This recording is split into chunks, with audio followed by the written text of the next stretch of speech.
자, 이번 시간은 09년도 1회 기출문제를 함께 풀어보는 시간을 갖겠습니다. 자, 09년도 1회 기출문제입니다.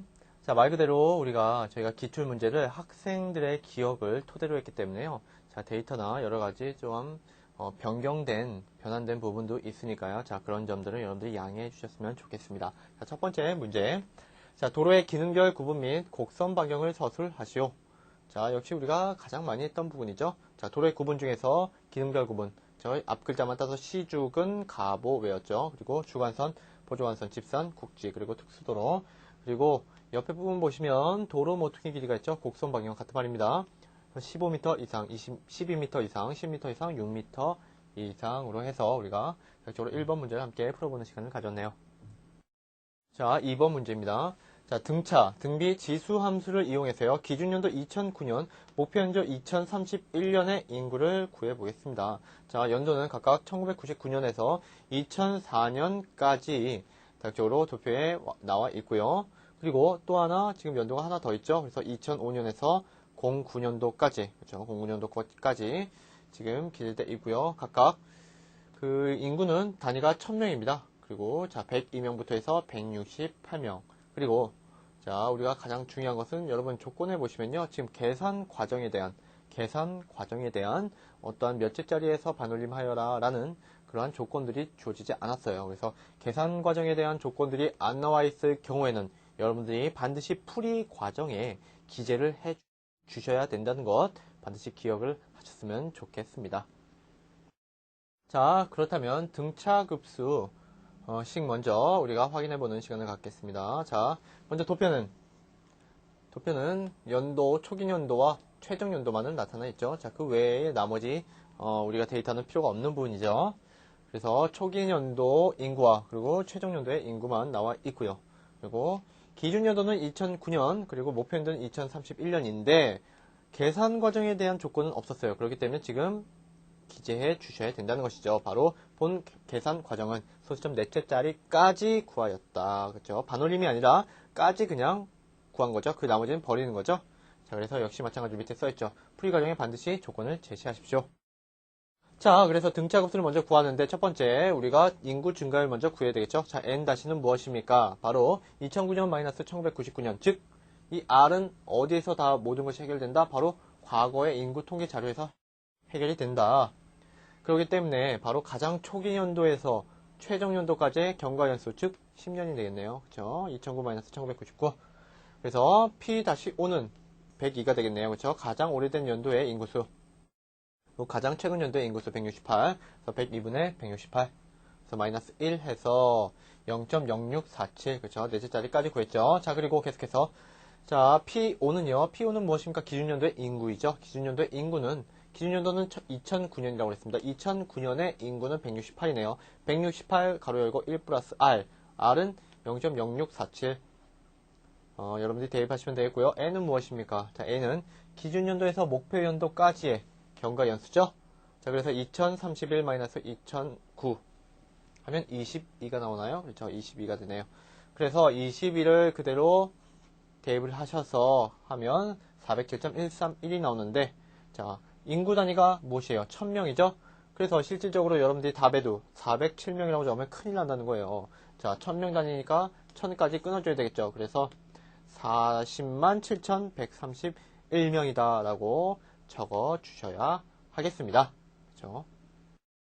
자, 계속해서 등비급수 풀이 과정을 확인해 보겠습니다. 자, 역시 마찬가지로 R 먼저 구해야 되겠죠. 인구 증가율은 자, P-5는 무엇입니까? 바로 가장 오래된 연도의 인구수 102분의 역시 168이 되겠죠. 자, 가로 닫고 자, N-는 무엇이죠? 바로 2009-1999 그래서 10분의 1 해서 마이너스 1 하면 0.0511 나오겠고요. 자, 그대로 대입을 하셔서 자, P5는 무엇이다? 바로 기준 연도의 인구수다. 168이 들어갔고요. 168 가로 열고 1 플러스 R. R은 0.0511 가로 닫고 N은 바로 22가 되겠네요. 2031-2009니까. 그래서 502.896. 그래서 인구 단위가 1000명이므로 소수점 셋째 자리까지 반올림을 했다고 하네요. 자, 이런 부분들은 기하면 이렇게 적어 주셔야 된다는 거예요. 풀이 과정에. 그렇죠? 소수점 셋째 자리까지 반올림을 하였다고 하죠.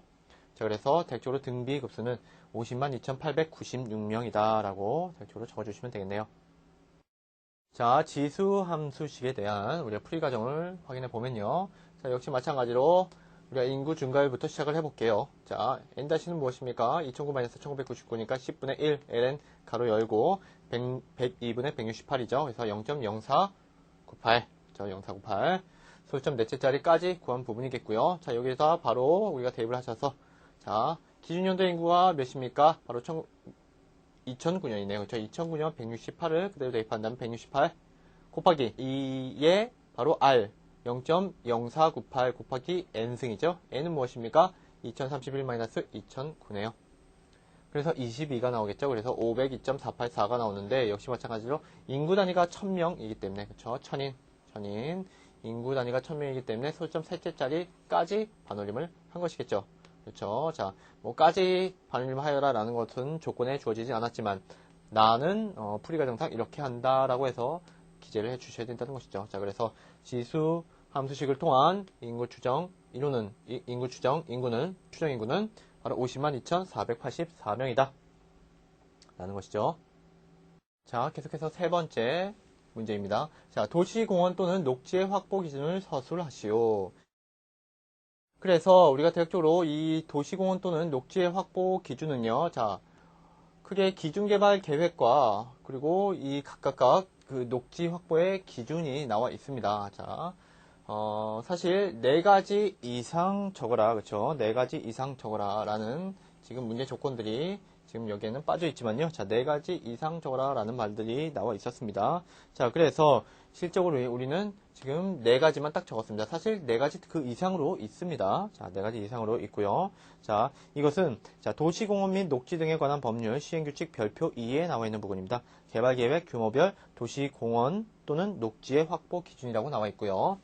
자, 거기에 보면 도시개발법에 의한 개발계획, 그것이 첫 번째고요. 그리고 주택법에 의한 주택건설 사업계획, 세 번째 주택법에 의한 대지조성 사업계획, 그리고 도시 및 주거환경정비법에 의한 정비계획. 각각의 구분은 1만 제곱미터에서 30만 제곱미터 미만, 그리고 100만 제곱미터 미만, 그리고 100만 제곱미터 이상. 그렇죠? 자, 여기에는 면적이고요. 자세히 보셔야 돼요. 여기는 면적이고요. 자, 주택법, 여기서부터는요, 세대입니다, 또. 그렇죠? 세대. 그리고 다시 여기는 면적입니다. 자, 이런 것들을 잘 좀 구분을 하셔야 됩니다. 헷갈리신 부분이죠. 자, 역시 마찬가지로 1인당 면적 3제곱미터 6, 9 이상이죠. 자, 그런데 밑에 보면요. 여기는 인구당이 아니고요. 세대당이에요, 또. 그렇죠? 바뀌죠? 한 세대당, 한 세대당. 자, 이런 것도 여러분들이 기억을 하셨으면 좋겠네요. 자, 그리고 개발부지 면적은 다 프로티지가 되겠고요. 자, 그래서 대략적으로 여러분들이 암기하셨으면 좋겠네요. 자, 계속해서 문제 풀어보겠습니다. 자, 새로운 공업단지를 조성하고자 한다. 그런데 이 지역은 고급 노동력이 풍부하고요. 인근에 비행장이 있어서 수송이 용이하다네요. 그리고 부품 관련 산업이 밀집되어 있으나 공업용수가 부족하다. 이 지역에 유치할 산업을 고르고 그 이유를 들어라 라고 나와 있네요. 자, 구분에는 식료업, 1차 제조업, 기계제조업, 전기전자업이 있고요. 각각 100만원당 부지, 100만원당 용수, 100만원당 전력. 자, 이게 무슨 말입니까? 바로 생산액당 원단위. 저 생산액, 당은 뭐예요? 나누기죠. 그렇죠? 생산액당 원단위, 생산액당 부지죠. 생산액당 용수, 생산액당 전력. 그래서 각각 나와 있죠. 산업별로. 자, 첫 번째, 먼저 바로 전에 얘기했던 문제 조건에 맞는 여기에 유치할 수 있는 산업을 고르래요. 그리고 두 번째, 바로 고른 이유, 그렇죠? 선정한 이유를 적으라고 하네요. 기재하라고 하네요. 자, 그래서 우리가 대략적으로 문제를 함께 살펴보았네요. 자, 그렇다면 계속해서 선정 산업과 선정 산업의 이유를 함께 살펴보겠습니다. 자, 선정 산업은 바로 전기전자업이네요. 그렇죠? 맨 밑에 있는 전기전자업. 자, 이유를 한번 살펴볼까요? 자, 첫 번째, 고급 인력을 필요로 하는 산업이다. 자, 고급 인력은 무엇입니까? 바로 전문성을 요구한 어떠한 기술을 가지고 있는 인력들이겠죠. 그렇다면 반대로 저급 인력은 무엇입니까? 사실 이것을 고급 저급이다 라고 얘기하는 것은 사실 상당히 좀 기분 나쁜 부분이죠. 그렇죠? 하지만 이 저급 인력, 그렇죠? 고급 인력의 뭐 반대말이라고 생각한다면 이제 단순 노동직이겠죠. 단순 노동직. 단순 노동직은 딱 보시면 아시겠지만 뭐 식료업이나 그렇죠? 뭐 1차 제조업 같은 경우 그렇죠? 뭐 제조업 같은 경우는 그냥 고급 인력을 필요로 하는 산업이다라고 하기에는 조금 어렵죠. 네, 기왕이면 좀 이런 말들은 좀 고쳤으면 좋겠네요. 그렇죠? 전문성을 필요한 뭐 산업 이런